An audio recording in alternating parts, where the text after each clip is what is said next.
All right, fait que, on est un petit groupe pour l'instant. On va l'enregistrer pour les gens qui peuvent pas être en ligne cet après-midi, donc ils pourront le regarder en rediffusion. Donc, on est très heureux de vous avoir avec nous aujourd'hui, cet après-midi, pour une dégustation très spéciale. Donc, on a notre invité Joshua Singh de ses 1423 Spirit, World Class Spirit, puis qui ont différentes marques. C'est qui est un embouteilleur du Danemark, qui ont différentes marques qui proposent entre autres les produits SBS. Donc, dégustation très spéciale aujourd'hui de 6 rhums blancs, 6 rhums à fort degré, toutes d'origine différente. Et vous allez voir, ça va être assez particulier. Toutes des rhums blancs, mais des rhums très savoureux. Je ne vendrai pas le punch, mais vous allez le voir quand même aujourd'hui. Mais ça devrait être quelque chose de très intéressant. La dégustation va se passer en anglais. Donc, s'il y en a qui sont moins à l'aise avec l'anglais, gênez-vous pas pour poser des questions. Je ferai une traduction par la suite, là, sans problème, là, après chaque rhum ou pendant même qu'on parle de certains rhums, si vous avez des questions, quoi que ce soit, gênez-vous pas. So, Josh, that was the French part of the tasting session today. So, welcome. We're really glad to have you this afternoon. Ah, Max, veux-tu unmuter Josh? Yeah, All wonderful. right. Thank you, Max. Yeah, and thank you for having me. Thank you for the invitation, Max and Pierre. It's Yeah. been, I think it's been some years since our last tasting, actually. Yeah, I think So so. it was also about time, I believe, that we Yeah, came we're back. due. Yeah, and I have to say I'm even more happy with the theme of tonight's or afternoon. Sorry, I'm a few hours ahead of you. The afternoon's tasting because we're going to be drinking some of what I would call my favorite rum. In these last 3, 4, 5 years, I've been falling in love with unaged white rum. So this selection we're going to have here tonight is, I have all of them at home, and I drink them every week. I think sometimes neat, sometimes in a cocktail, but I really enjoy the flavors of unaged rum and what they can bring. Um, Guys, this afternoon, if you have any questions during my little speech, put them in the chat. Then we can take them in between each bottle. But we can also have at the end, we'll do a follow up. So any questions that you have at the end, we can also take there. Otherwise, I'm going to share my screen in a few moments and bring up a presentation that I prepared for today. And let me see. Yeah, I need an approval for that as well, Max. Tu peux approuver pour le partage, Max? Yes. Perfect. And then let's see.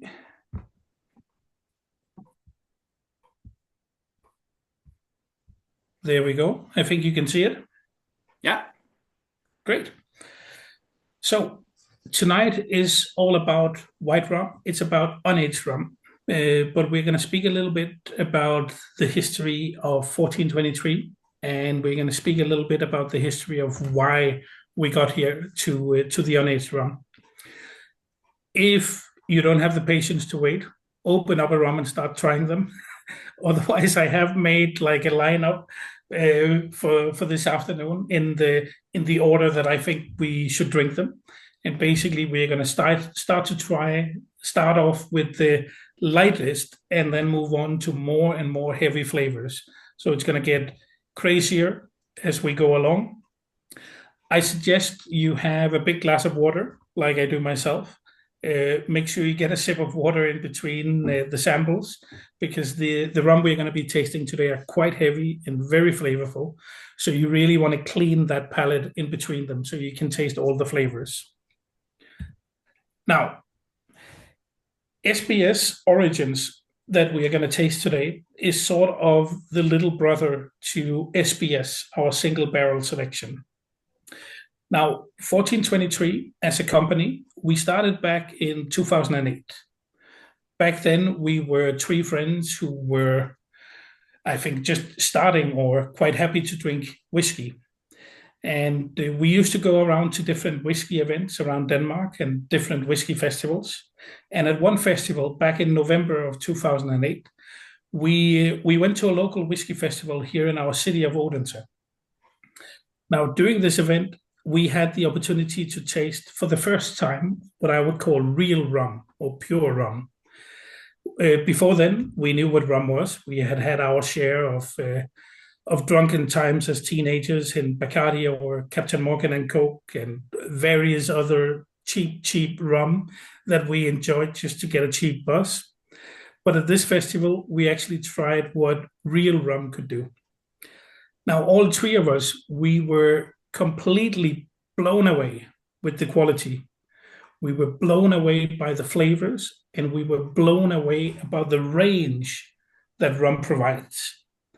The range of flavors is so much greater than what you found in whiskey or other spirits, and this is what attracted us in the beginning. Just 2 weeks after we went to this festival, we actually registered our company and started thinking about how can we learn more about this beautiful spirit and how can we bring it to market. The first thing we brought to market was a very limited production of a blend from Trinidad and Barbados, only 120 bottles in the first one. And since then, we put out different releases in the beginning that were all under our own brand. Then fast forward a couple of years, we've established ourselves. We have a presence on the Danish market. We've started exporting to a few countries. We then invented the SBS, the single barrel selection. We did this because it kind of spoke to us in the sense that it was very limited. It was single barrels. That was some of the first things that we did when we started the company. But also here we had the chance to bring out, I'd say, pure rum, high strength, the rum that we want to drink ourselves. It's been going steadily ever since. We've actually just released a few weeks ago, we bottled our cask number 212 in the SBS selection. So we've done quite a few until now. Now, the idea about the SBS origins was a little bit about that when we work directly with the distilleries across the world, a lot of the rum we buy from them is unaged. It's white rum. Because unaged rum is easy. Here we don't have to go into their cellars, pick barrels that might have been meant for their own blends in time. Here it's just a matter of taking it directly from the production, putting it in a tank and ship it to Denmark. So around 90% of the rum that we buy today for SBS is bought unaged. It's shipped to Denmark and then we do all of the aging here. So the idea for the origins was, I would say, twofold. One was pick out the heaviest and most flavorful rum that we know we are aging for SBS in the future and show them what they were, what are their beginnings, what is the origin of them. Secondly, provide something for high-end cocktail bars. And maybe thirdly, something for us to drink ourselves. Bottle what is it that we actually like to drink ourselves? When we started it off in the beginning, there wasn't, I would say, not a clear strategy or clear idea behind it. We literally just went into our warehouse and looked at what have we received in the past couple of months, what do we have unaged, and then we released 4 bottles in the beginning. Since then, we've released quite a few more, and I think by now we've done 10 in total, and there will be more coming in the future. We've actually just been talking about it this week in the office, and I think number 11 and 12 might be coming later this year. Some of the rums will leave the selection, while others come into the selection. Our idea is always that we should be able to reproduce them, but we're only going to keep the most popular ones to stay around for a while. Now, I can talk about SBS for hours, but we also need a little bit to drink. And we're going to start off with a trip to Ecuador, and we're going to drink the Ecuador Malacatas. So go ahead and pour something in your glass. You should all have samples.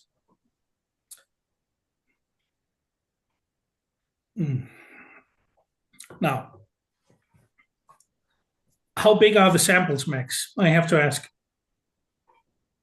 People are almost 1 ounce each rum. 1 ounce each. And for someone who speaks European, what's that in milliliters or centiliters? It's Yeah, about, yeah, 50, c'est combien un once, hein? C'est 50 millilitres. I think it's 50 millilitres, yeah. Okay, 50. Yeah. Ah, okay, great. Then I will do a recommendation for you all, actually. I would actually suggest that you only drink 10 ml of this if you can keep it that little. So a very small taste, because then I'm going to ask you if you're up for it. It's up to you, of course, to actually use the rest of it and make yourself a small daiquiri. You won't regret it, I can promise you. Now, I just Googled what 1 ounce is. It's a little less than 50, so it's going to be difficult. But if you have the opportunity, I'd say make small daiquiris for yourself of the leftovers if you have anything left. Now, the reason why I mentioned that is actually because of the specific rum we're drinking. One of the rums that really got us on the, I'd say on the map here in Europe for white rum is the one that we are trying right now. In Poland, we have a local rum blogger for the European market called Rum Explorer. And for the past 3 years, he's done every year what he calls the ultimate daiquiri competition. Every year, he collects around 50 unaged white rum. Then he puts them up against each other in a huge competition. He finds judges all over Europe, rum geeks, rum bartenders, and people from the industry to judge it. And the bottles that reach his selection is so far from Bacardi as you can get. There is no light rum, there's no cheap rum. It's a fight between the overproof Jamaicans, the high ABV agricoles, the Clarins of Haiti, and our SBS origins. And actually, in the competition he did last year, this was the winner. This was the winner between 50 other rum as the best daiquiri rum in the world. So keep it in mind if you like the daiquiri. I think it's quite extraordinary. The specific rum we are drinking comes from a very, very small distillery in the south of Ecuador. Now, there is no name to this distillery because, yes, they do produce rum, and yes, they sell rum, but they only sell it locally around their region. So there is no branded bottle from this distillery. There is no brand of rum. There is literally no name. We named it Malacatas in the end because this is the name of the region and the city where it comes from. And we wanted to put a name on the bottle. It's based on cane juice, fermented for 3 days with wild yeast, and then distilled in a single column, the column you see here on the left, which is a design of their sort of own making. Now, Ecuador is not a country we think about when it comes to rum. It is in South America. There's plenty of sugarcane around, but it's not a country we actually talk about when it comes to rum. There are a lot of distilleries in Ecuador. I've heard of something in the range of maybe 50 to 150. Nobody knows for sure. The thing is that most of the distilleries here are the same as the one we are having right now. They're small, they're local, they don't have a brand, so you never hear about them. They sell their rum locally. Maybe they sell them for industrial uses or big blends as well, but it's not distilleries you're ever going to hear about. Now, I learned about this specific rum because of a friend of mine called Adrian. Now, Adrian is an Ecuadorian, but an Ecuadorian who has been living in Europe for many years. For many years, he was part of the rum industry, working for different distributors and importers here. But a couple of years ago, he decided to go out on his own. He wanted to bring the spirit of his home country of Ecuador to Europe. So he started traveling back home, visiting all of these small village distilleries and bringing home samples. He gave me a lot of those samples, and this is the first one we actually decided to bottle. the rum itself is very fruity, in my opinion. You have a lot of tropical fruits on the nose, and you have a lot of tropical fruits on the palate. That's also why it works really well in the daiquiri, where the lime and the sugar really enhances that flavor of the fruit. But what I want to know, of course, is what do you think? Are you enjoying it?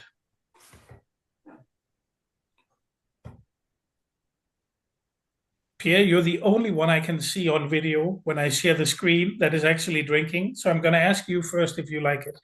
Yeah, totally. I'm really surprised. In a blind testing, I say it's probably a pot still rum. So it's really surprising but it's not. I'm not saying that in a bad way about single column rum distill, but it's really surprising. I completely agree. And the column still gets a lot of heat sometimes and Yeah, a lot of trash, specifically if it's the multi-column version. Um, in my opinion, it's all about how the still is actually used and how it's the person behind the still who made the setup and yeah. decided on when to draw the spirit out. What's the set of the plates? How are they doing their fermentation? All of that has a much greater effect in the end than the actual distillation. And Um, this rum is very small production of cane juice, so it's part of the flavor are probably there too. Really, really pure cane juice. it is very, very, very small. Yeah, a little bit like a 1710. I don't know if you already go there in Martinique. No, I haven't been there. I know of them. I've tried their rum as well. Small production too. I think they probably have a bigger production than we have here, in Oh all yeah, honesty. Yeah. This is so small and so unique, also in the sense that we bought a couple of 1,000 liters of this. Some of it, of course, we bottled a lot as unaged, but we also put some away in barrels for aging for the future. But last I had a chat with Adrian about buying more for the future. It was like, no. oh Uh, yeah. not a no in the sense that they didn't want to sell, but no in the sense that they don't know how to recreate it Okay. because there is no specific recipe for what they did. They just did something and it turned out really nice and I took it. The They time have of no plantation idea. are small too.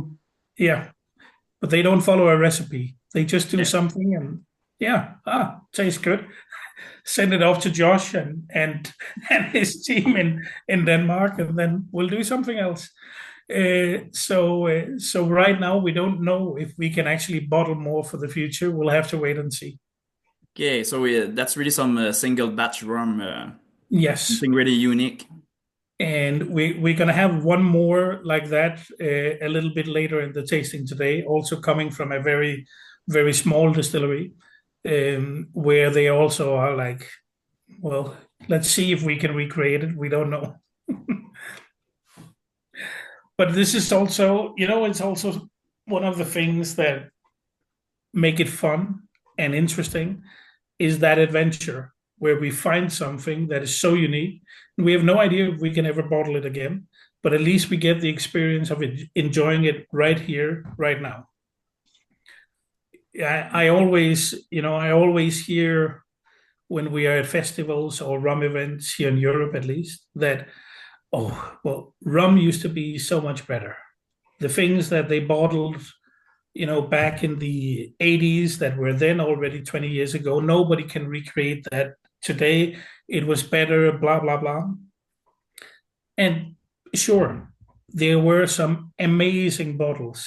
I've been lucky enough to try them in my travels. I've tried so many things. And yes, there was unique rum, but there's still unique rum coming to the market every year, Yeah. either from distilleries like this that we've never heard of, or from new distilleries that are just getting established, or sometimes just because somebody was lucky to find a very good barrel from an already existing distillery. So I don't think it's worth speaking about or missing the old days. There's so much more to look forward to in the future. It's more positive to look ahead and see, well, I'm just waiting for the next one because there's going to be so much more good stuff coming. Yeah, We have to and take that's the great. DeLorean and go to the future. But Exactly. that's great with butlers like you. You make us discover some treasure, some things that normally we wouldn't have access, you know. So with this one, you know, it's not something that we will have No, find somewhere. So that's what's great. So there are many bottlers right now, but some like you or who are doing some really special stuff. That's great for us for rum drinker because exactly. yeah, We've seen it as well in the past, 5, 6 years. A lot more independent bottlers are coming to market. And still, yes, there are quite a few of them that all shop at that same place in Liverpool where everybody is buying their single casks. But still, a lot of them and a lot of the new ones are going out there finding distilleries that we never heard about and bottling it. We spoke earlier about the rum from Australia yeah, that you tried when you were in New York, I believe, yeah, from the independent bottler Dead Reckoning. yeah. Justin, who owns that, who's from Australia, has bottled some very unique things, and there are more coming that he has found from distilleries none of us have heard about. Uh, and that is the amazing thing about the independent bottlers, I think. Totally. They bring these things to market that we didn't even know existed. They also bring flavors to market that we didn't know existed and that we didn't know we needed in our lives. And that is just unique. Yeah. Good. But yeah, I hope you all like the first one. We are slowly going to start moving into number two. But remember, get some water. If you have fresh glasses, use a fresh glass. Otherwise, rinse the glass, and then we'll slowly get ready for number two. You know, just on that first one, at first I had a lot of fruit, Yep. tropical fruit, but after a while, right now on the nose, I can see more the cane juice.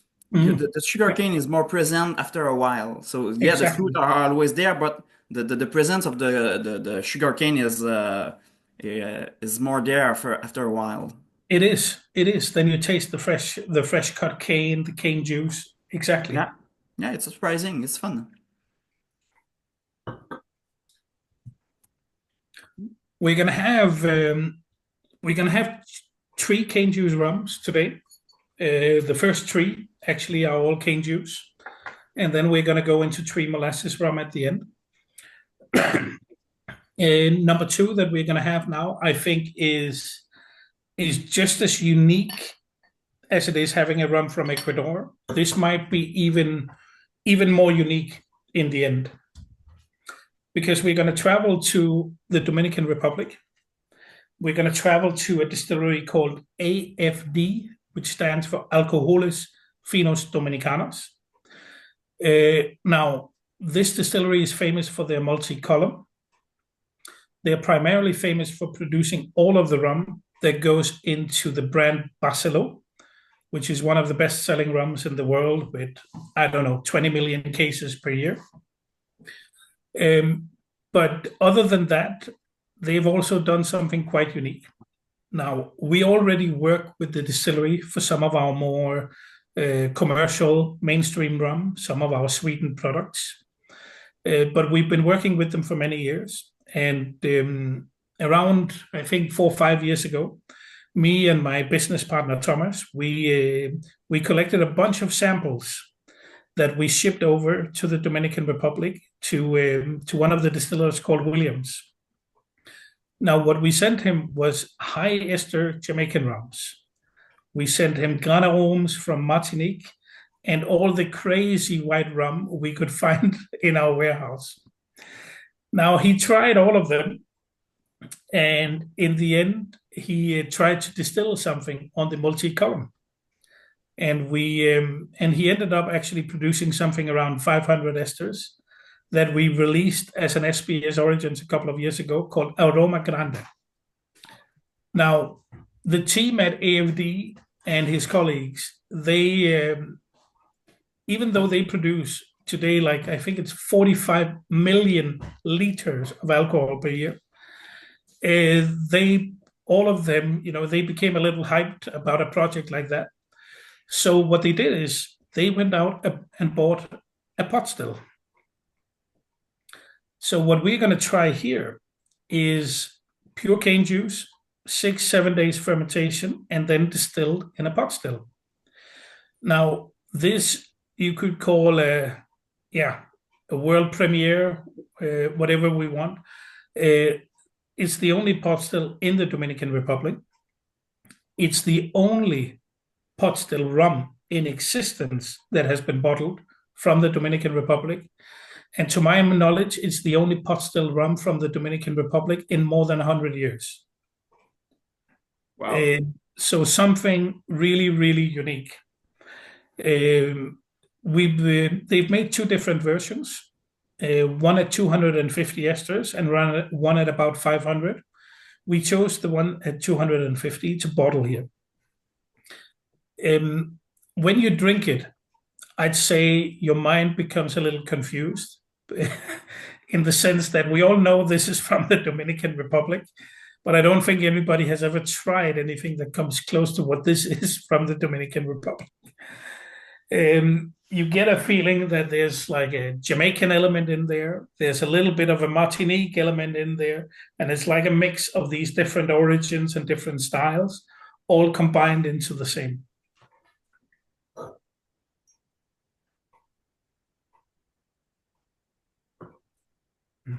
And about the pot still, this is a very small pot still.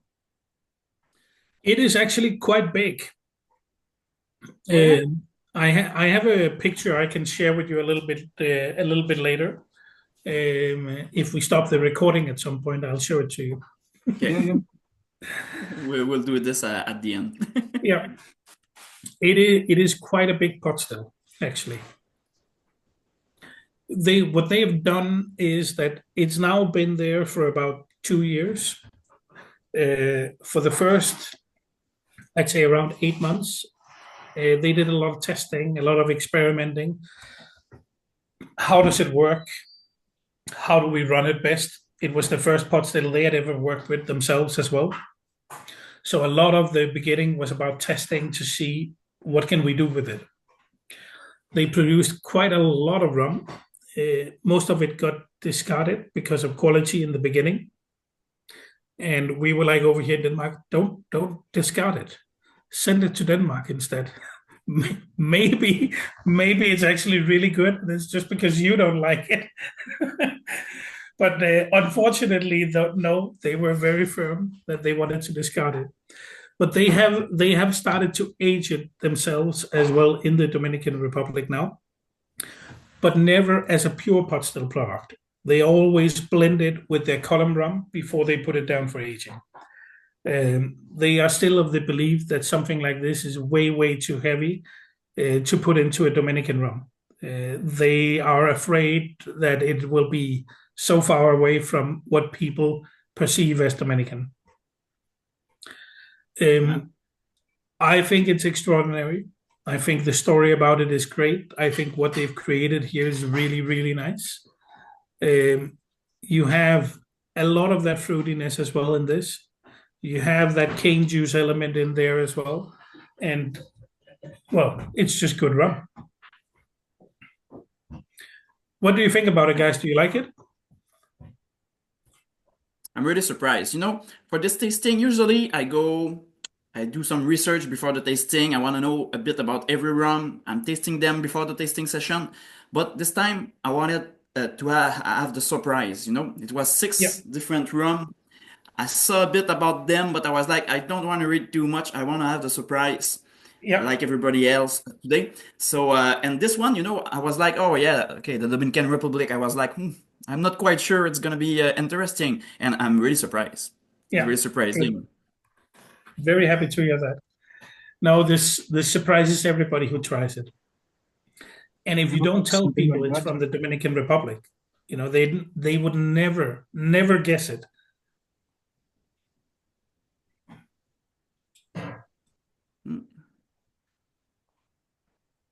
The distillery itself is quite unique as well. Not many people know the distillery.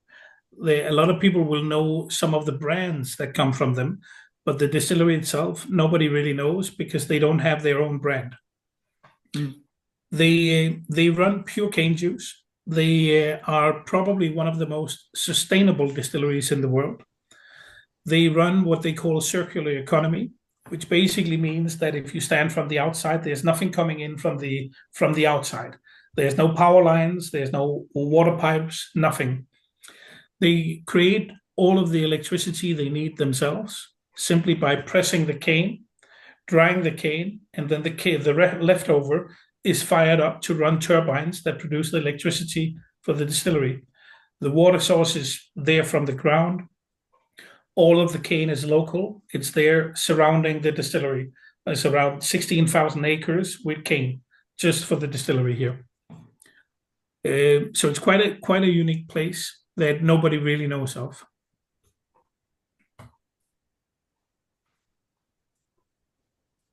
Les gens en ligne, gênez-vous pas pour marquer vos commentaires dans le chat ou si vous voulez parler, on n'est pas beaucoup, donc vous pouvez prendre la parole aussi si vous voulez donner votre opinion sur le rhum, hein, ou si vous avez des questions. I have no idea what he said, but I'm sure it's true. Yeah. I was telling the guys and the girls if they want to say their opinion or they have question. We're not a lot of people online right now, so they can speak up. Yes, please do. Please do. Turn on your camera, unmute yourself if you have questions. Just bring them out as we go along.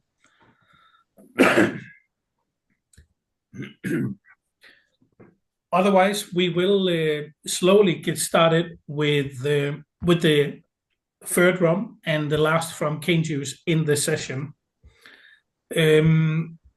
Now we're going to go to a more, let's call it, traditional rum country. We'll go to Jamaica, a country that is quite famous for their rum, but not famous for cane juice rum, that's for sure. What we're going to try here is that we're going to visit the Worthy Park estate. Now, Worthy Park is, depending how you look on it, the oldest distillery in Jamaica. The estate itself was established in 1720 when a piece of land in the center of Jamaica was given away by the English king to an officer in his army, a Lieutenant Francis Price. Now, he was given a piece of land because he helped the English king kick out the Spanish of Jamaica. If we go through the history of the estate, then the piece of land was given in 1670. They can trace their cane farming back to 1720, and they have their first written proof of rum production in 1741, making them the oldest distillery in Jamaica. As an example, a distillery like Appleton came 8 years later in 1749.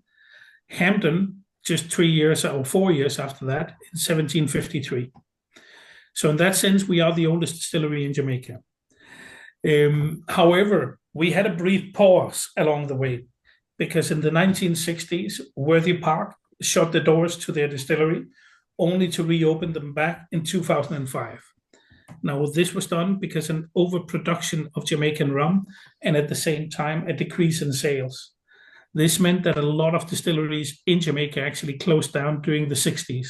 There was simply too much rum, according to how many clients or people would actually drink it. Since they reopened their doors in 2005, they opened up with a brand new distillery, but a distillery that is still doing rum the Jamaican way. This means the use of the double retort pot still, which is the classic pot still style of Jamaica, wild fermentation, high ester rum as well. Now, until a few years ago, they only worked with molasses. And they have a very easy and steady supply of molasses because Worthy Park is what we call a single estate. Now, as a single estate, it basically means that they do everything within the four walls of the company. They have their own fields where they grow the cane. They have their own sugar factory where the cane is crushed turned into juice and turned into sugar and molasses. They have their own distillery. They do all of their own aging, and they also do all of their own bottling. So it's basically what we call from grass to glass. This is the definition of a single estate, but this is also what can show you what is true terroir, if we use a fancy word from the wine industry, because it is one of the only distilleries in the world that actually use all of their own sugarcane to produce their rum. A lot of the other distilleries in Jamaica, they are actually getting molasses from Worthy Park, but they as well also has to import molasses from the outside of Jamaica because there simply isn't enough on the island. Worthy Park, they are a little bit more privileged in that way because they produce everything themselves. So all of the molasses go to themselves as well. Now, a couple of years ago, the distillery decided that why don't we try and make a rum from cane juice? After all, our sugar factory is right here. It's a kilometer down the road where we press all the cane, so we have all the juice we need. So they decided to give it a go. And what they did is that they basically did a copy of their mark, VPL. So VPL is sort of what you would call a recipe for rum. It stands for Worthy Park Light, and it's usually created with molasses. So what they did for the cane juice version is literally just copy the recipe, but use cane juice instead. So the specific rum we drink here with the VPL mark comes in between 60 to 119 esters. It's a fermentation of up to three days that is then distilled in the double retort. Now, cane juice is, for most people, not how you make rum in Jamaica. Most people, when they think about Jamaica, they think about molasses, they think about high ester rum, they think about Hampton, Long Pond, or they think about, in Canada, I know for sure, Appleton, which is on the shelves everywhere, of course. But cane juice is not something that you often think about. But just because you don't think about it doesn't mean that it's not there. Even at a distillery like Hampton, cane juice is also used in the fermentation. People just don't talk about it that often. And it is actually used in distilleries across the island as part of the fermentation in many, many cases. But it is known as a molasses producing country. Now, for me, this specific rum, I think it actually combines some of the beauty of agricoles, where you get that real heavy grassy note from the sugarcane, but you also get the classic funkiness of Jamaican rum with some of those overripe fruits, overripe tropical fruits, and just combined into a perfect rum. But I'd love to hear your thoughts. But cheers.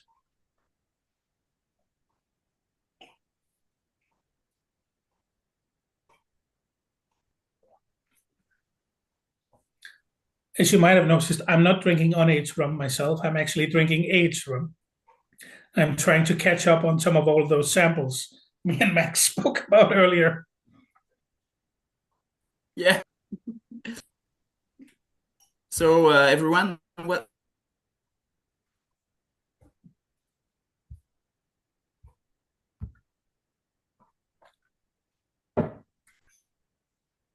Don't be shy. Don't be shy. What do you think, guys? I'd love to hear your opinion about it. What do you think about?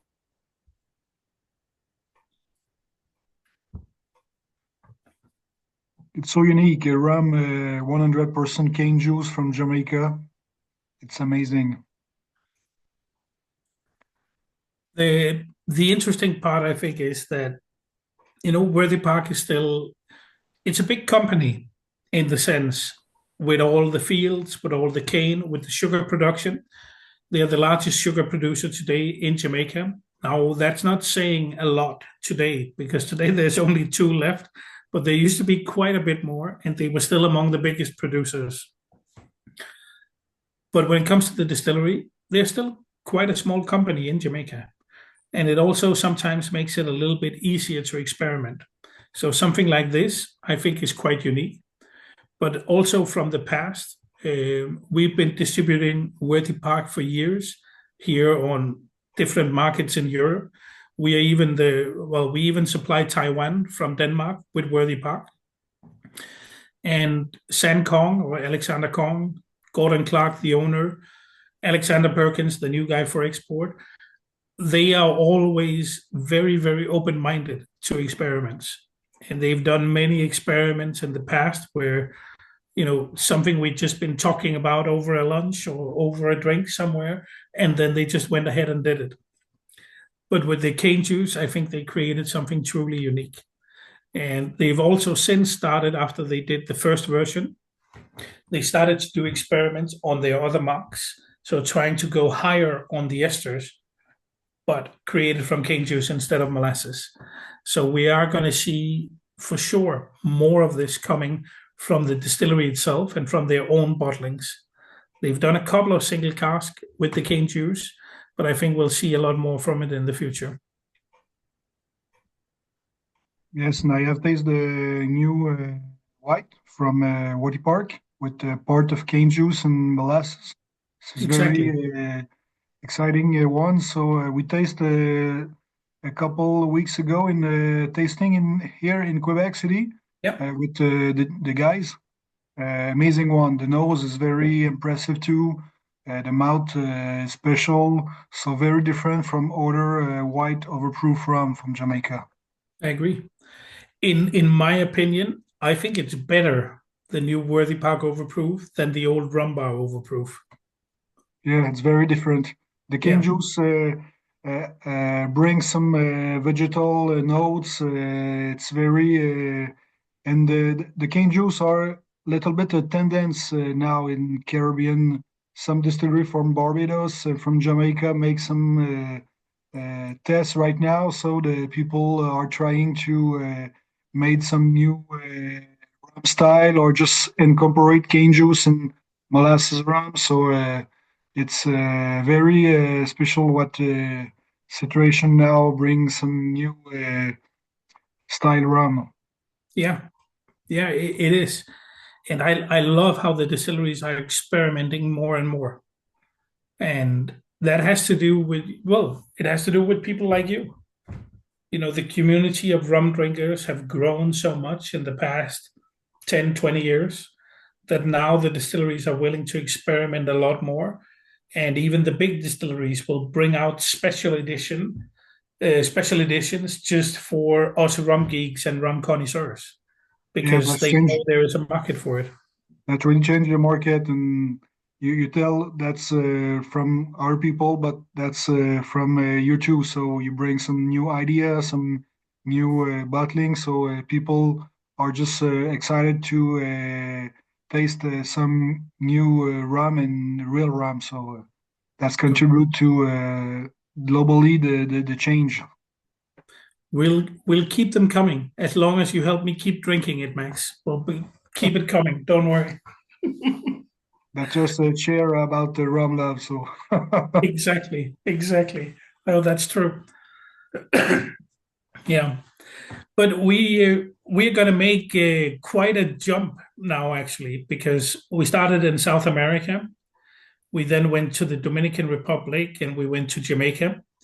We're now going to travel to the completely opposite side of the world, and we're going to go to Australia instead. And we're going to try something that is truly unique and try something that I would say is one of the rums in the past few years where I got really excited and really got blown away because here we have something that is just completely its own. I'm going to welcome you to Australia. I'm going to welcome you to the small distillery of Killick that is based in the city of Melbourne. Now, what we have here is a couple of rum geeks from down under that owned a brewery, decided we want to distill rum. So they took some of their old brewing equipment and built their own pot still. They then decided we're going to try and make high ester Jamaican rum. So what we're trying here today is based on molasses.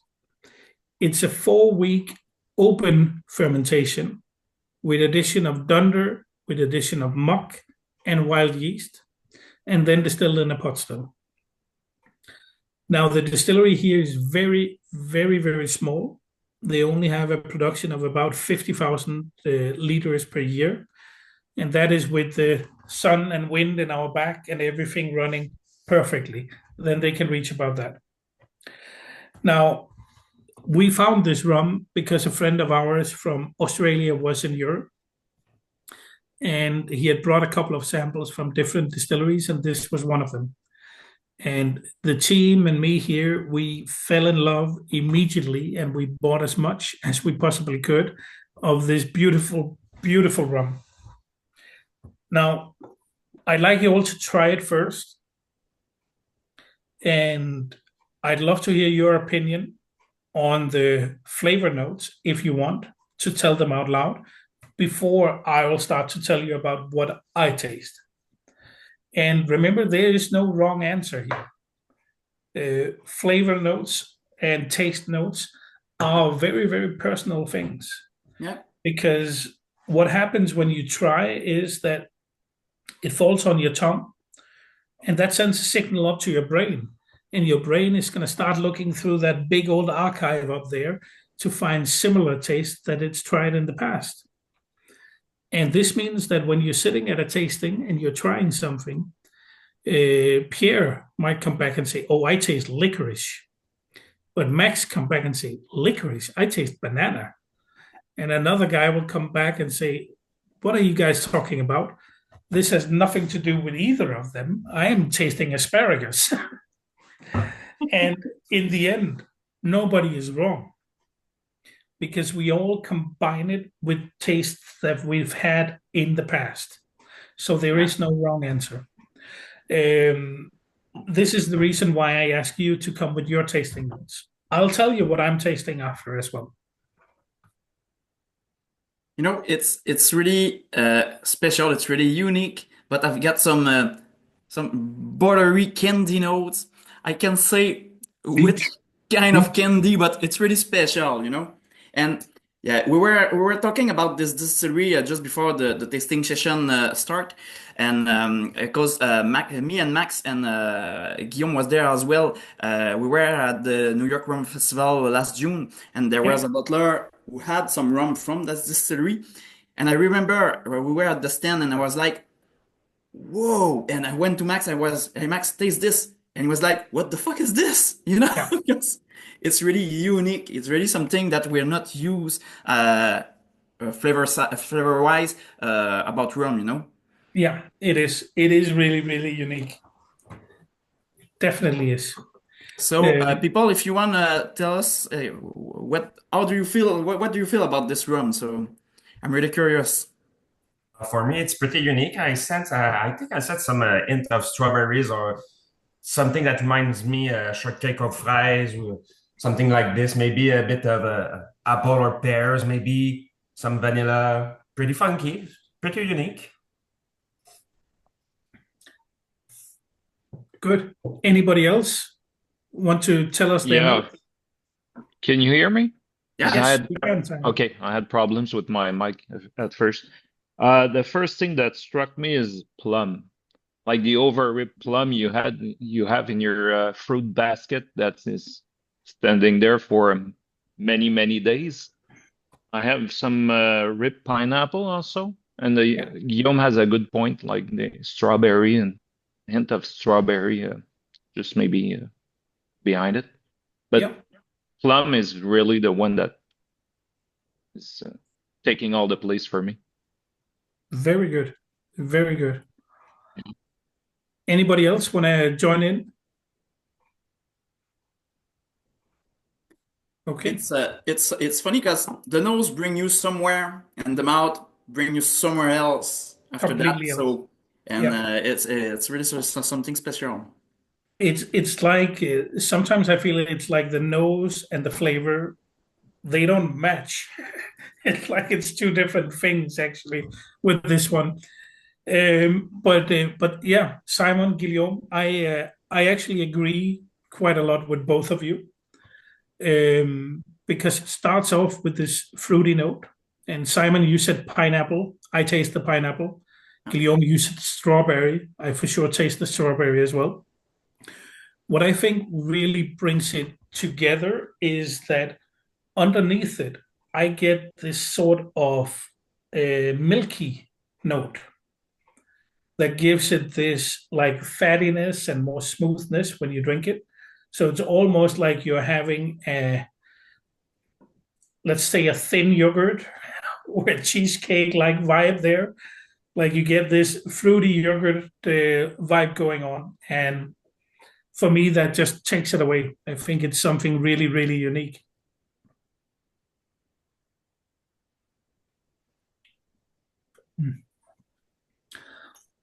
What I'm drinking right now, and I brought out this sample just for this, is that we've been aging this rum as well. So I just got a sample for this weekend to take home to try because I'm drinking the exact same rum you are, but this is aged for 1 year in a virgin oak barrel. Oh. And yeah, you know what? Give this 6 more months, and I think we could actually bottle this. And it still has all that fruitiness to it still.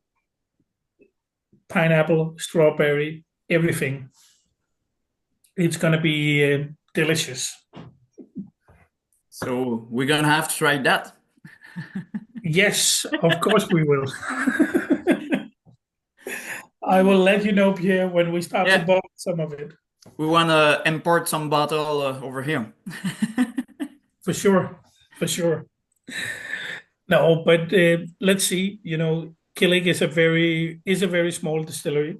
I remember that when we placed our orders and they had to start production for it, they needed 3 months of production to produce it, first of all.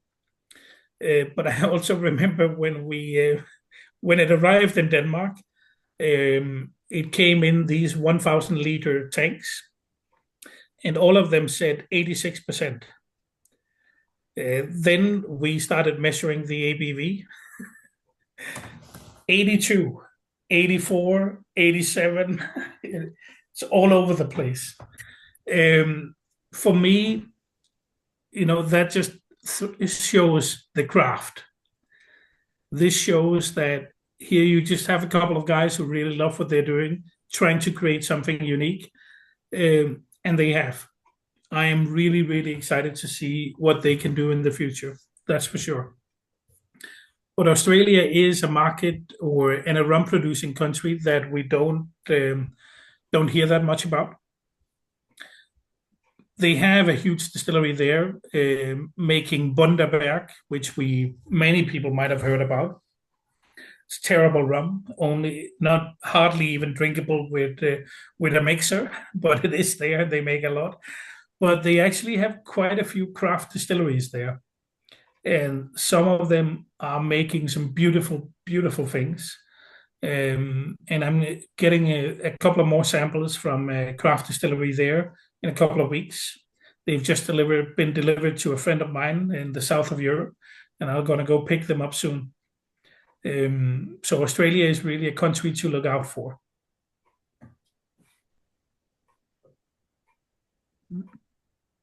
And Josh, you tell me before you made some cocktail with that?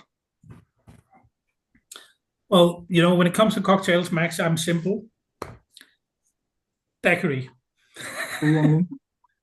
Daiquiri. Lime, sugar, rum. It will be a wonderful daiquiri.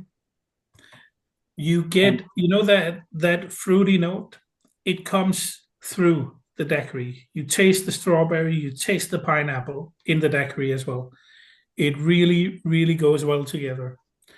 And, you know, all of the rums we had today, that's why I recommend the daiquiri, because the daiquiri for me it's not the most sophisticated cocktail, but it is for me the best cocktail in the world. It's also the first cocktail I usually order when I go into a bar, because it's so simple. It's rum, it's sugar, it's lime. But those three ingredients needs to be combined in a perfect balance with each other to make a good cocktail. Because if you add too much lime, it's going to be way too sour. Too much sugar, it's going to be way too sweet. It needs that perfect balance, and it can really show you what is the craft of the bartender serving you. It really shows you what they can do. And I remember this is, but I still remember it to this day. I think it's maybe 6-7 years ago. You have this thing called the world's 50 best, which makes the world's 50 best bars as well, for the best cocktail bars in the world, where they take bars from all over the world. And I was at a festival in this specific country, and we went to one of these bars, which had consistently been in the top 3 for years. And I went in and I ordered a daiquiri. It was fucking terrible. It was really, really bad. I actually ended up, they had in the bar itself, they had 2 bars. They had the main bar where they had all of their own bartenders working. And then at the end, they had a small bespoke bar, which was on this specific day actually a takeover from Plantation. And I went down to the plantation part of it, and I stayed there for 3 hours.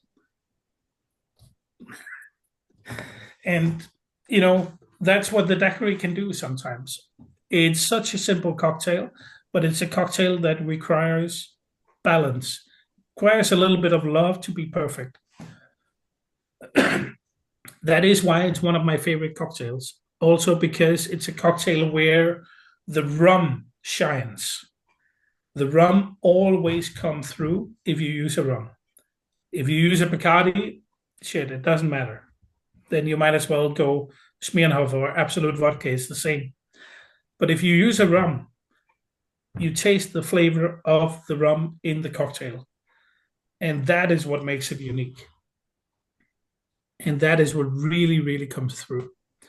And the next rum we're going to be drinking is a great proof of that as well. But it's also like a love it or hate it. Either you love the rum or you really hate it.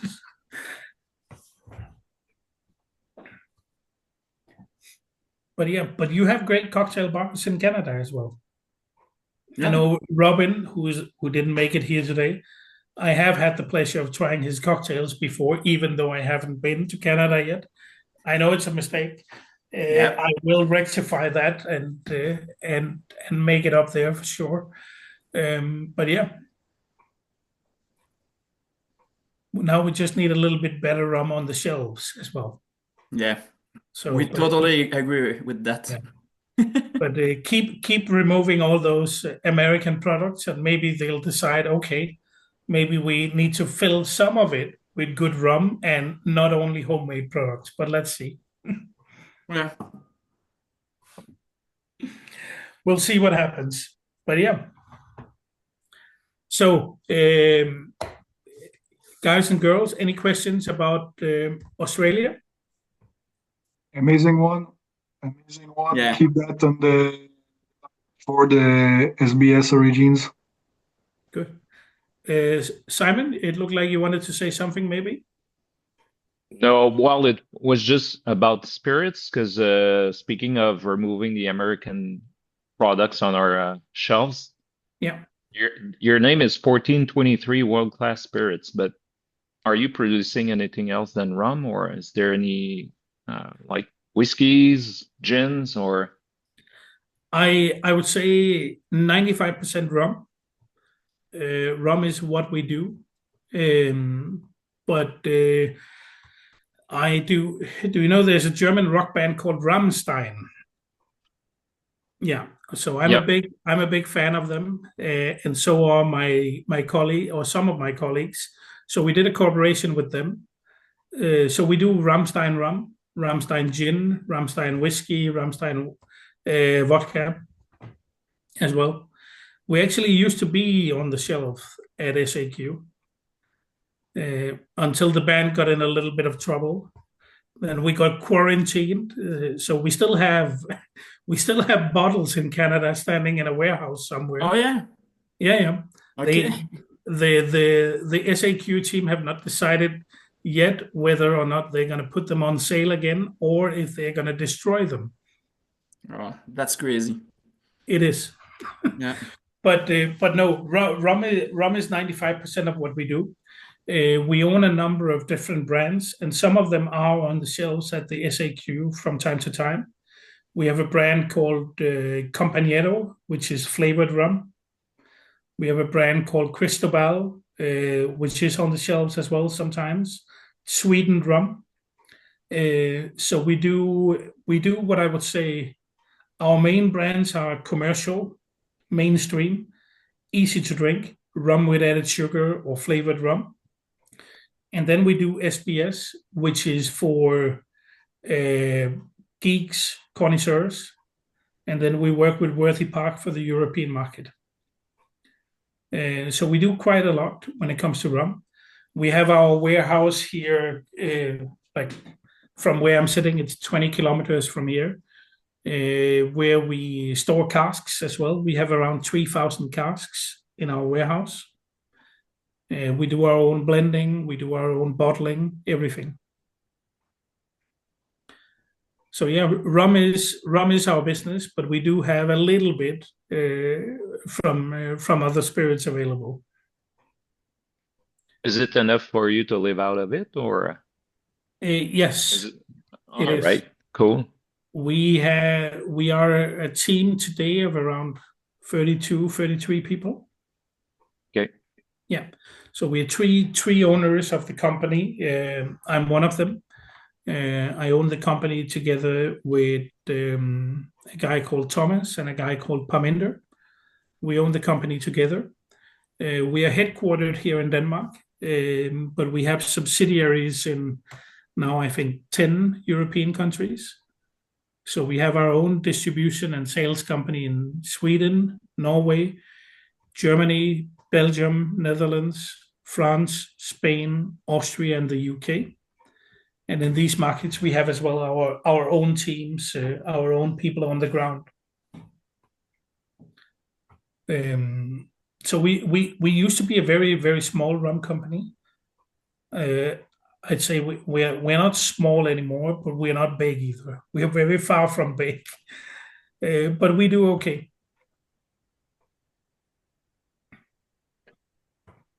Yeah. Good job, man. Good job. We We'll do our appreciate the best. work we done, and the product are very good. We have Good to for hear.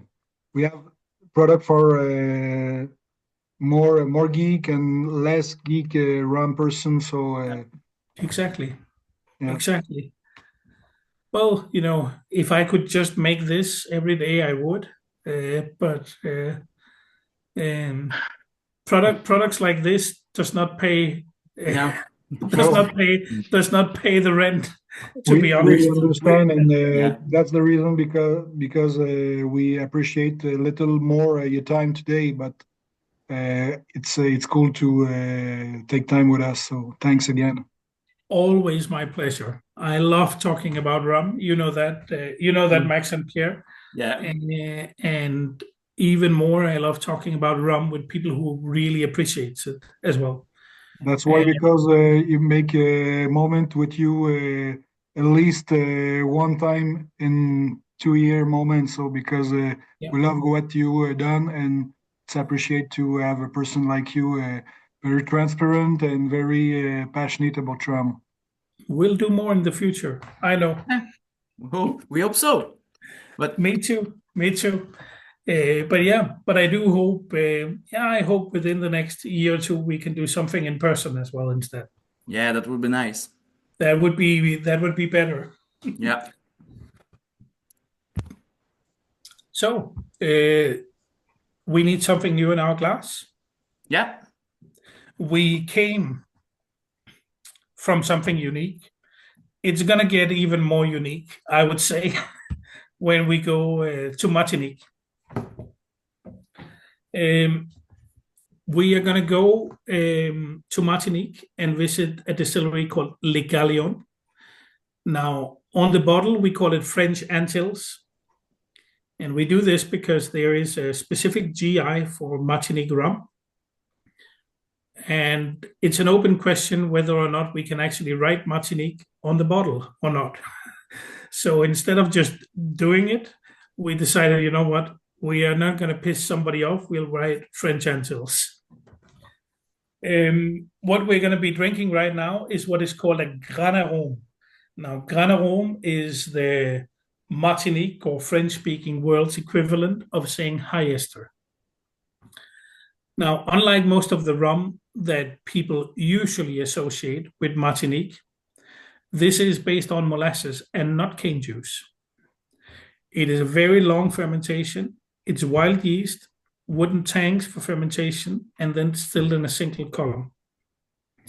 Now, rum like this is not made for drinking. That is the truth. Rum like this was never meant for drinking. And it's the same both for this one and the next one we're going to be having. They are actually made as flavoring agents. They're made for blending, so you can use a little bit to give a taste to a lot. And they're made to be used in industry. Now, I remember when we started buying this rum, I had a very interesting call. The first time we bought a very small volume. Second time, I called up my contact who is working as the export lady for the distillery. And her name is Aurélie. And I say, Aurélie, I want to buy more of this. And I want a lot. I want to buy a tank of it, so 25,000 liters. And she's like, Josh, why do you want that? I already sell a lot of this to Denmark and the other markets. Why do you want it? Well, I want to drink it. And she answers, drink it? What do you mean? Can you drink it? And she was like, yeah. I told her, didn't you know this is what I used it for before? We age it, we bottle it, and we drink it. And she was like, I had no idea. Her clients are large industrial bakeries that uses it as flavoring agents in cakes, or perfumes, soaps that uses it as an aroma enhancer, not for drinking. She sent me the rum in the end, of course, and we started bottling it. But it is never a rum that was actually intended for drinking. All the high ester rums were intended as flavoring agents in the end. Now, this rum and the flavors is something that I think you're either going to love it or you're going to hate it, because it is quite unique. How I always compare it to is going down to the supermarket, find the aisle where they keep the olives. Then you find the cheapest glass of green olives with the red paprika inside in the vinegar. And then, just open up that jar and do like that. That's how I think this tastes. It's green olives, it's vinegar, it's fermented fruit. And for me, it's outstanding. But I do not blame you if you do not like it. But give it a taste. I'd love to hear your feedback on this one specifically, because it is really unique.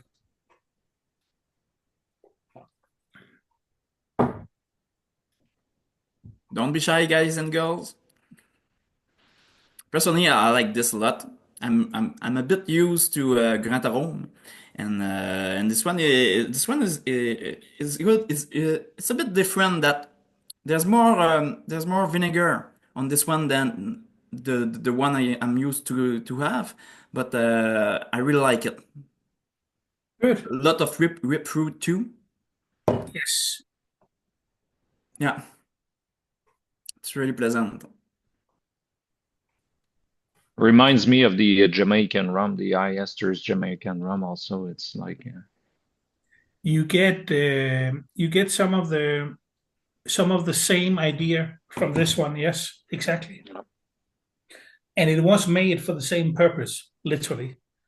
All the Jamaican high ester rums were also made for this purpose. They then, in the end, they made a cap on the amount of esters they produced. And this was specifically, well, you can blame us Europeans for that, because the Germans got that idea that when they figured out about this esters and what it could actually do, then they started taking their bottles. And then they would fill up the bottle with 95% vodka. And that add 5% of high ester Jamaican rum in the end. And what would they have? They would have a very, very rum tasty spirit just by using the high ester. So what happened was literally that Jamaican rum sales did like that when they started doing that. And that's why in Jamaica, they also made that cap on esters. What is the maximum they can produce, or maximum they can sell, at least. But yeah, I really like this rum. For cocktails, it's great. It takes over that flavor into the cocktail. But imagine a dirty martini. This is a dirty martini in a glass. You don't even need to add anything. The problem is it's 57%. So it might be a little strong for a cocktail, but it is literally a dirty martini. But same, put it in a daiquiri, you taste that olive. But even a better cocktail that I would use for this is the Mai Tai. Now, Mai Tai, we all know, that came in the 30s with the Renaissance and the buildup of the tiki culture. And even today, most bartenders know that a Mai Tai contains a Jamaican rum part and it contains a Martinique rum part.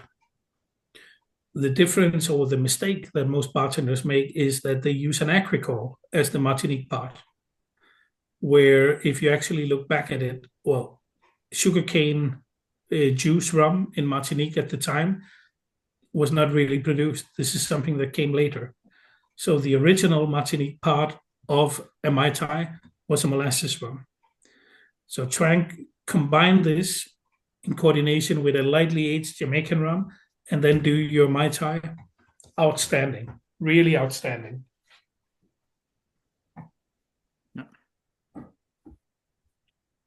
Were you a bartender before, or it's just you like cocktails? No, never. No? I like alcohol, Simon, to be very honest. And what I always tell people, I don't discriminate when it comes to my alcohols. I just like rum just a little bit more than all the others. No, but when it comes to me, everything depends on I'd say the social setting of what I want to drink. So it depends on a long day at the office, come home, sit on the sofa, then I'll probably find a glass of aged rum to lean back and just sit down quietly for half an hour, just be by myself, maybe put on some good music, but just, unwind, calm down. In the weekend, if it's just me and the wife at home, then I'll make a cocktail for sure. Maybe a bottle of wine with food, but in the evening, a cocktail. But it depends on the social setting.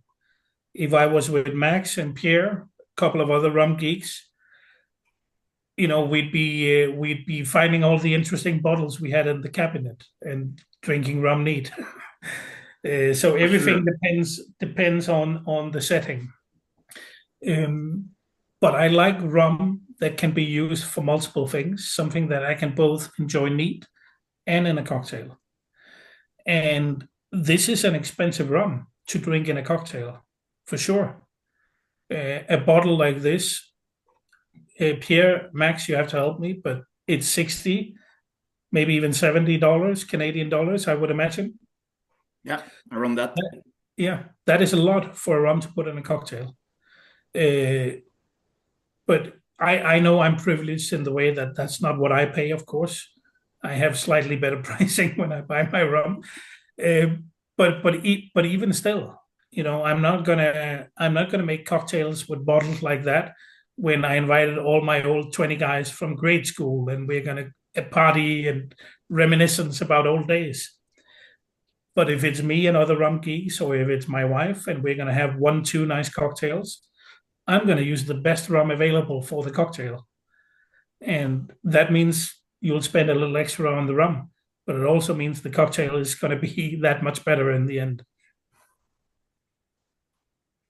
And for the SBS origins, they were created with that purpose.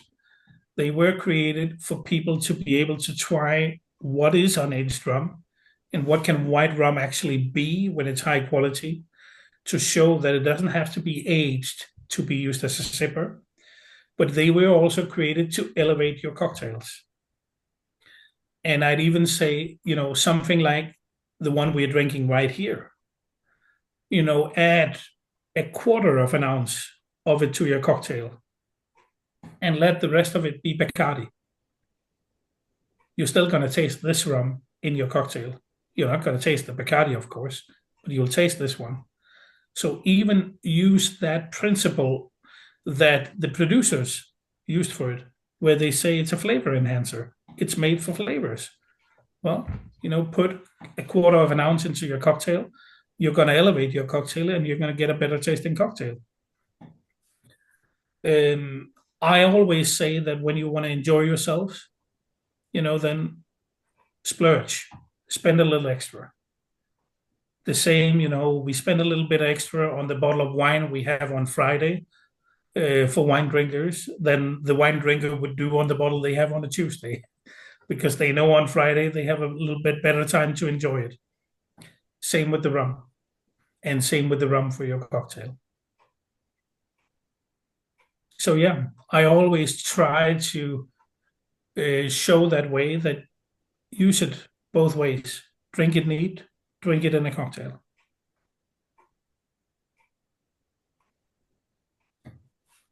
What do you think of this rum? Do you like it? It's better and better for me. When you taste, more you taste, more you love it. So it's an experience very unique too. In the majority of the time, when you talk about Martinique, it's agricole rum, and I love agricole rum. So it's not, it's a fact. It's not just an opinion. But this one is also very good. We don't have the chance to visit the distillery when we go there 2, 3 times. But yeah, that's the only one we didn't do. yeah. Yeah. Well, they are, to my knowledge, primarily a sugar producer as well, more than a distillery. And the rum they make is, it's not like they have a big brand or anything themselves. No. It's primarily used for, sold as flavoring agents. That's it. And I have a question for you, Joshua. Yep. Which one about the SPS origins is the most popular, or you talk about that at the start? Oh no, but we have one more to go, but I think let's take that question right now. Yeah, no problem. It's all right. It's been changing over time. In the beginning, it was the Teca, TECA, which is actually also sold out at the moment. It was extremely popular in the beginning and sold out quick. Then it switched. Before it was sold out, it switched and it became the Ecuador after it won the Daiquiri Award. But in the past 10 months, it's been the Australia. You have a little change because the customer at the start is more the people just want to taste some mark or some unique rum from distillery, and after this the flavor, it's exactly more the reason behind the popularity of the rum. It started with the Teca. People wanted it because nobody had seen Teca unaged before. Even aged, very, very few people had tried it. There had only been 1 or 2 bottlings from Vellier, and that was it. But all of them aged, so nobody knew what it was. That's why it became popular very, very quick. Then it switched into the Ecuador after it won the daiquiri competition. Then everybody wanted to try it. And then the reason for the Australia is, well, it became, I think it was number 2 actually in the last daiquiri competition. But we brought it with us to a lot of events and festivals where people tried it. And then, that hype slowly just grew. People were talking about it, people were telling their friends. So right now it is the best seller just by, I think, word of mouth, literally, that people try it, they share it with friends, they say, oh, you need to try that. And that's why. But, this is, Origins, we sell, I don't know, 5,000 bottles per year. That's it. It's very, very small. It's one thing is the price, of course, but there's not that many people out there that are that geeky. They wanna go out and buy 10 bottles of this. In the same, like we just spoke about, I recommend most people to get a couple of bottles and then use a little bit of it when, drink it neat if you like it, or use a little bit whenever you make cocktails to enhance the cocktail. That's it. So a bottle, if you buy a bottle like this, it's not, it's not something you're going to finish quick, usually. It'll stay around for quite a while before you finish it. Unfortunately, I'd love for people to buy hundreds of thousands of bottles of it. That'll be a lot more fun. Not only financially, but it will also make it a lot easier to bring out even more of it and more funny flavors. But yeah,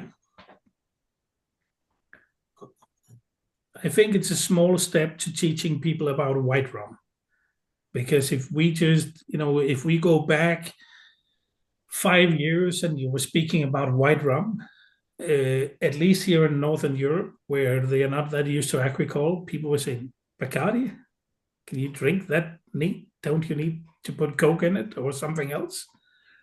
So just getting over that obstacle and show people that white rum can actually be really flavorful and really, really tasty. That's a first step in the right direction. But yeah, let's see. Yeah, I it's hope a we great start. bring a lot more into drinking it. But like, what white rum is on the shelves at the SAQ? Can you find Worthy Park Overproof on the shelf, or do you have to order it? Yeah, you have to get a private import. Yeah, There's no Worthy Park white rum on the SAQ shelf. no. But there's Bacardi, because even right now, because Bacardi is considered a Canadian product because it's bottled in Canada. So yeah, we can even get rid of them right now. That is a shame. Yeah. Oh, yeah. Guillaume, did you want to say something? Okay, good. Well, then, guys and girls, we're jumping into the last rum of the afternoon. We're also jumping into the highest ester version. We're going to visit Long Pond Distillery, and we're going to try TECC, or Tilston Estate Continental C. Now, this specific mark signifies an ester count of 1,600, which is the maximum allowed by Jamaican law to be sold on the market. It's created from molasses. It's open fermentation right up here in these tanks that you see here for 3 to 4 weeks. It's addition of dunder, it's addition of muck, its use of wild yeast, and finally distilled in a double retort pot still. Now, this is fermented fruit on your nose. It's crazy, crazy flavors. And this is even more an example of rum that was never meant for drinking, but that we are drinking and enjoying now. It is a very specific style of rum. It's created today at 3 different distilleries in Jamaica. You have it at Long Pond, the TECC. You have it at New Yarmouth as the WK, stands for Winston Kennedy. And you have it probably from the most famous high-ester distillery, Hampden, where they make what is called the DOK, which stands for Dermot Owen Kelly.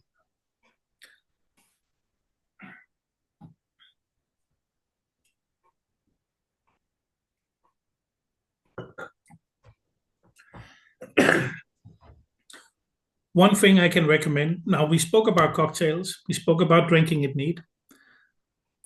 Rums like these also make a great addition in food. If you like to cook at home, a little bit of a high ester rum like this in your ice cream, for instance, or a little bit of a high ester rum like this in your homemade cake. Put this in your chocolate cake, you'll have the best chocolate cake you ever had. I make my own Christmas cake every year, of course, and every year I soak it in high ester rum. Literally, as soon as it comes out of the oven, I'll start pouring rum over it. And as long as it keeps sucking up the rum, as long I will keep pouring it. It also means in the end, if you have a slice, there are years where I say don't drive, no driving.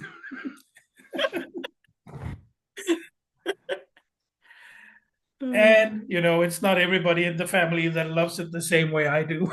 But yeah. So, Maxime, we're going to go to Denmark next Christmas. You're going to be very, very welcome. That is for sure. Oh, I will check the flight. Good. Now, that was all the rums for today. The future, more rums, of course. What it will end up with, I don't know. There are many, many options out there, and we keep getting more options. So we'll see. Okay. Yeah, there'll be some Pierre, I'm sure, and maybe a few you haven't seen before. Oh, that will be interesting. But yeah, otherwise, thank you. I'm going to stop the presentation now so we can see each other instead. Yeah.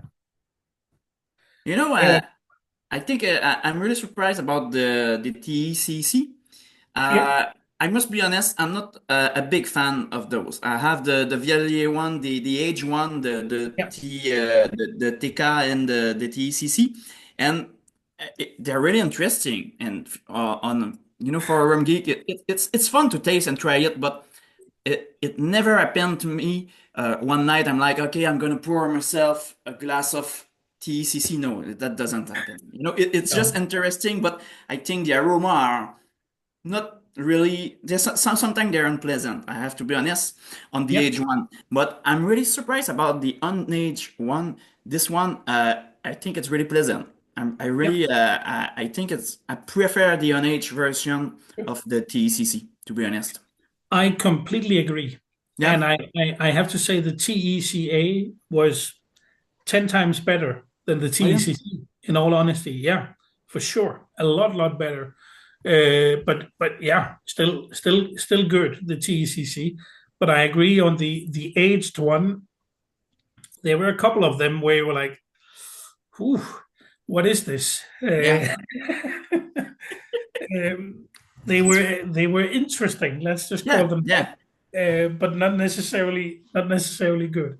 Yeah, they were a bit unpleasant. They were like we said, it's interesting. You're like, oh yeah, okay, I get it, but that's not fun to drink. No. I remember writing my tasting note, and I was like, rotten meat, smelly feet, and I was like, what the hell is this?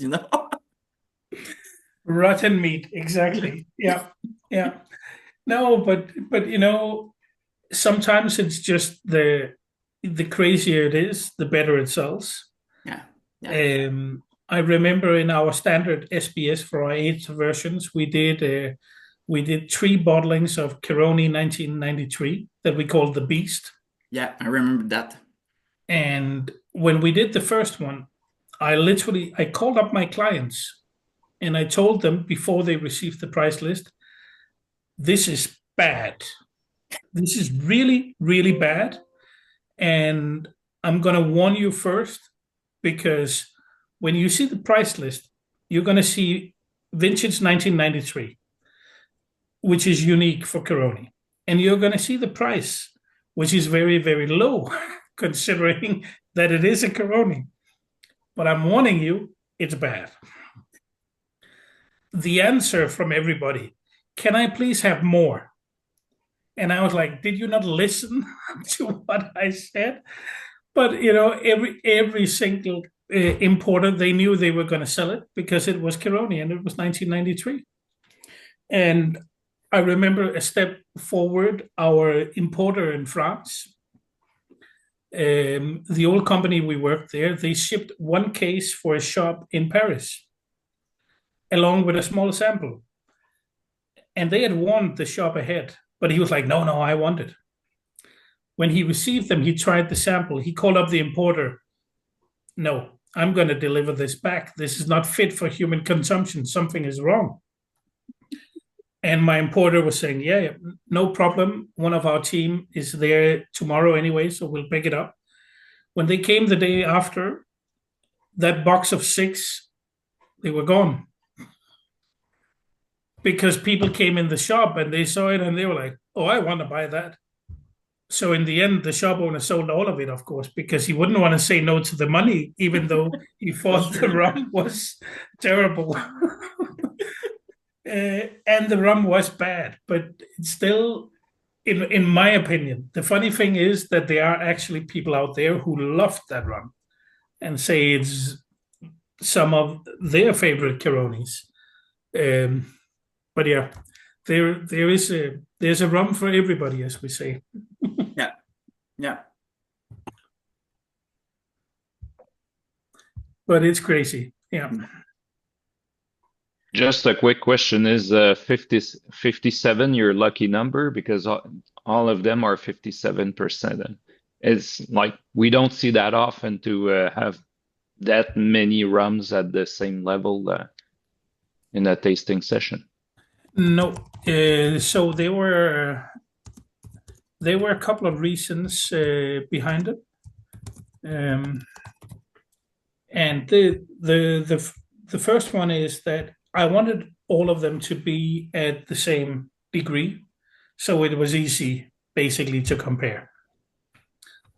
The second part is that the Martinique rum that we have today, that comes from the distillery at between 58 to 59. So in order to be safe, then I said, okay, 57, then we are sure. So that is the reason. Another reason, and which is even more important, is the taste profile. This is a profile where I believe you can sip it as it is. Small sips, of course, don't empty your glass, but you can sip it as it is without your palate being overwhelmed, literally. Because if you go up to, some of these rums, most of them come home at around 86% straight from the still. That is obviously way too strong. But 57, I think it's a level where you can actually sip it if you are a seasoned alcohol drinker at least.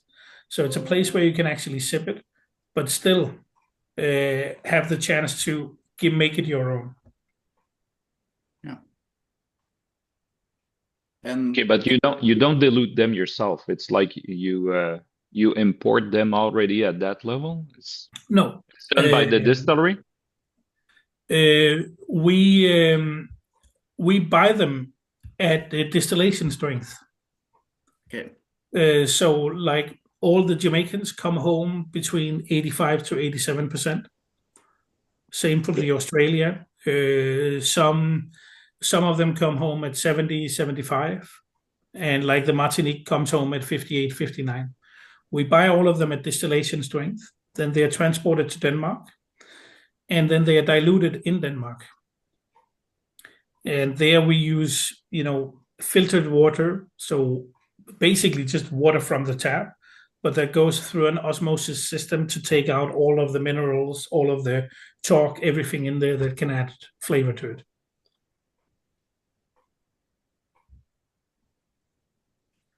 So yeah, that is the process.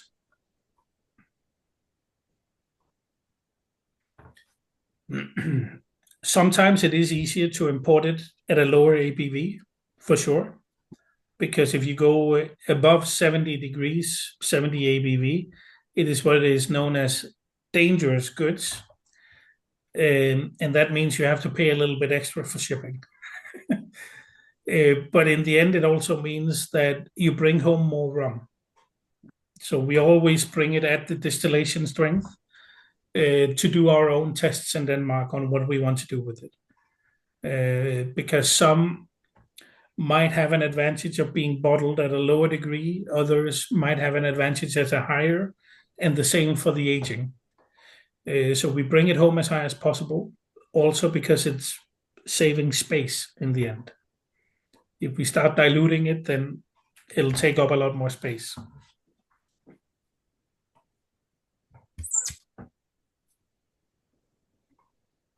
We don't have a lot of Any more question?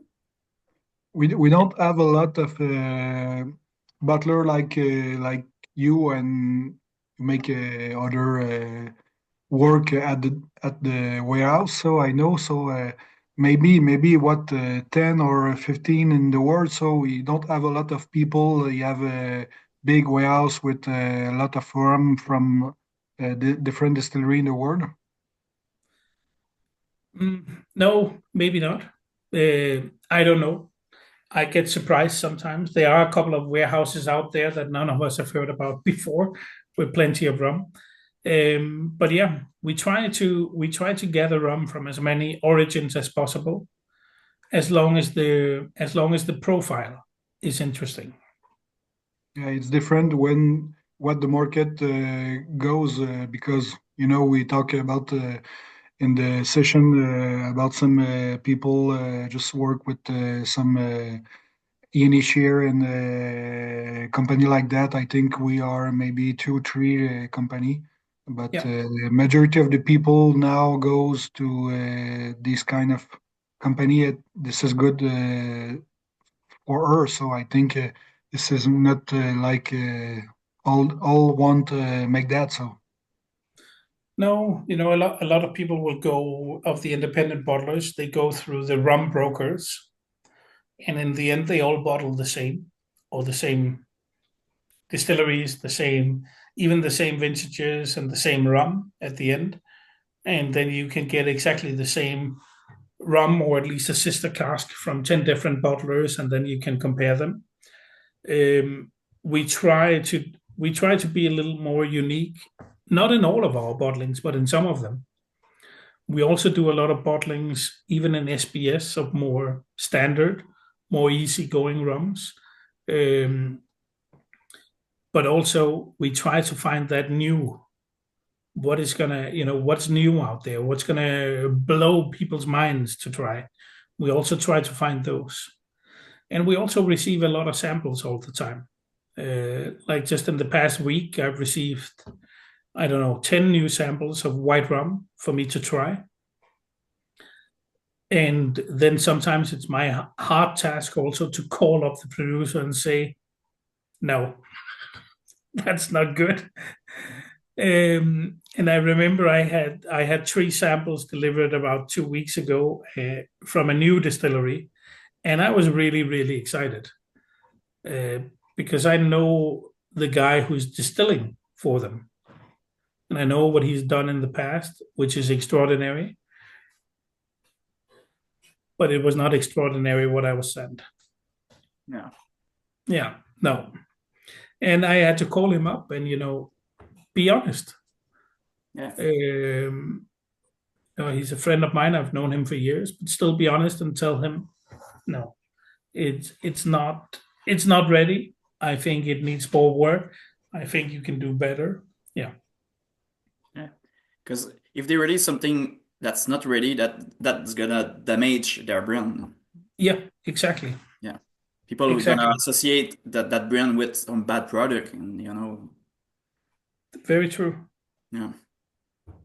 But yeah. So guys, what was the favorite? Yeah, I'm really I think it's gonna be interesting. So, what do you guys think? Which one do you prefer? Well, Tell. surprisingly, we're back from Martinique, and I think the best Martinique rum is here in Quebec right now. It comes from Denmark and was really good. That one was the like my favorite one. Yep. Okay, cool. Australian was good also. It's Yeah. nice nice product. You have good taste, Simon. Yeah. For me, cane juice from Jamaica is very special, and Australia, Gaelic, very. The flavor, the nose was amazing. So this is one for each raw material. Good. I see Jocelyn is saying French Antilles Grand Arôme as well. Good. Good. Yeah. I'm quite surprised as actually. Well, surprised in a good way, I have to say. But yeah, because usually it is, like I said, it's a rum that really separates, that either people love it or hate it. And now we have 2 out of the 7 that we hear that's saying it's the favorite. Very good. Yeah, What that's about nice. you, Renee? I think that's pretty interesting that both French Antilles, Rat Arôme, and Jamaican cane juice they are surprising because you find like the you find the same aromas than the agricole for the French Antilles and for the molasses for the Jamaican one. So it's pretty interesting that with both iteration you can see the terroir, what the terroir is behind French Antilles and Jamaica. But I think for my personal opinion today, Australian and Dominican Republic were the 2 ones that surprising me the most because of their very special flavors. Very good. Cool. And Guillaume? Yes, for me, I was blown away with the Consuelo. I've never thought that was a Dominican rum with a blinding test. I was blown away. The Australia and the Martinique one were amazing. And if I had the chance to get those at home, I would spend without counting for sure. Okay. That is good to hear. I like to hear that. No, but very, very good. I'm happy to hear that. Yep. Good. Any questions, guys, of me here? Don't be shy. There's no bad Questions question. about rum in general? No, maybe just a bit disappointed that the fact that you're drinking the same rum but aged and we're not. But We're it's not jealous. okay. It's not We're okay jealous. to do that. Well, to be honest, I didn't do that with all of them, Simon. That was only the Australia. But yeah, Okay. yeah. But I have tried all of them aged as well. But Oh, no, the Australia was one I was really curious about. So I was like, well, I'm going to be drinking rum in the weekend anyway. So I'll ask the guys in the warehouse to prepare me a sample. Are you aging them in brand new barrels or just old or used bourbon barrels or French oak? Brand new, virgin Okay. oak, American white oak, but virgin oak Okay. primarily. We do use bourbon barrels. We also use, ex wine barrels, both from classic wine like red wine, but also a lot of fortified wine like PX Sherry, Oloroso, Tawny Port, Masala, Pinot di Charente, all of that. But our primary barrel is American white oak and virgin oak, never used before. And we do that actually because we started experimenting with that type of cask around 6 years ago. And the results we were seeing were just outstanding by using the virgin oak. It's much more expensive than using a bourbon cask. 7, 8 times as expensive, basically, to buy the barrel, but the results are so much better. You have, I don't even know if you can see that, but it's difficult to see here on a camera, but you get this color after 6 months. Wow. Simply because it's a new cask. And some of these we have bottled after a year and a half or 2 years, and you have a rum that tastes like something that has spent 10 years or more in a cask. Now, it depends on the rum. Of course, you need to have a rum from the beginning that is quite heavy and quite flavorful. So the wood really has something to work with. But that combination of high esters or high congeners and completely fresh oak, it's, for me, it's just a match made in heaven. So yeah. All right, thanks. You're very welcome. I think I remember, Joss, you don't have made an experimentation on the Cuban rum with virgin oak in the past? We have. You Yeah, remember that one? yeah, probably. Yeah. I remember that. I was Very actually, different. yeah, I was actually talking to my colleague Thomas about that one just a few days ago. Oh yeah, It's one of the very best examples of it. We bought a 5-year-old Cuban rum from bourbon casks, and it was a classic Cuban rum. It was boring. That's it. It was boring. It was light. It was easy. Not much flavor. Really, really easy rum. We put it in a virgin oak cask for 2 years. When it came out of that cask, it was outstanding. Flavorful, heavy, powerful. It literally just took all of the flavors that were already in there and just enhanced them. yeah. I Uh, remember that one because that probably one of my preferred Cuban rum, and I think it's no sugar added. there was no sugar added. Exactly. Fuck yeah. I love this one. No, but it was really, really good, that one. But I've I've had many examples of it. I remember we did a Port Morant from Guyana in virgin oak as well.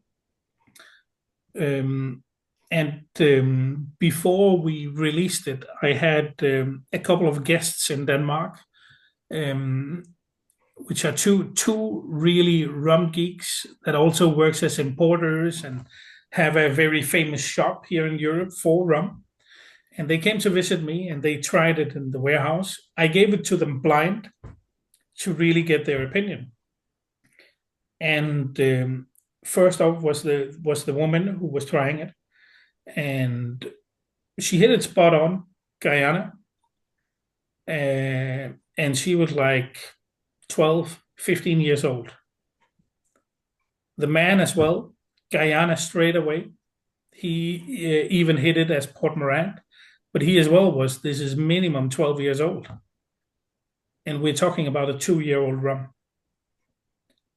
That is some of the magic that virgin oak can do, in my opinion. But the cask in general is really, really important for somebody like me. No, for the big distilleries, it's not. They produce millions of liters. It's put it in the cask and wait. That's it. But for me, it's a little more important. We don't have have the kind of money to fill up thousands and thousands and thousands of casks. So there, the cask is very important. So in our beginnings, we did a lot of experiments with different casks, and we've just decided that virgin oak, that's the way we are going to go with most of our rum. Not all of it, but most of it. Do you use different chart yeah, always the same or different chart? For now, always the same. We have done experiments both with toasted barrels of different degrees and charred barrels. For now, we use a medium to heavy charring in all of them. Okay. But yeah, but we did as well experiment quite a bit with that before we found, this is the perfect spot for us. So we're on my list. I want to visit your brew house. You'll be very welcome, Max. A There day, still not is, today, but a day. there still is quite close to 3,000 barrels you can taste when you're here. Ah, that sounds interesting. A lot We of have to fun. have a driver. Have a driver and maybe spend more than one day. Oh, good. Any other questions, guys? So I can just close the recording, and I think we have some picture to share. You want to see the Sorry, pot still? You sorry want to guys see the for the recording.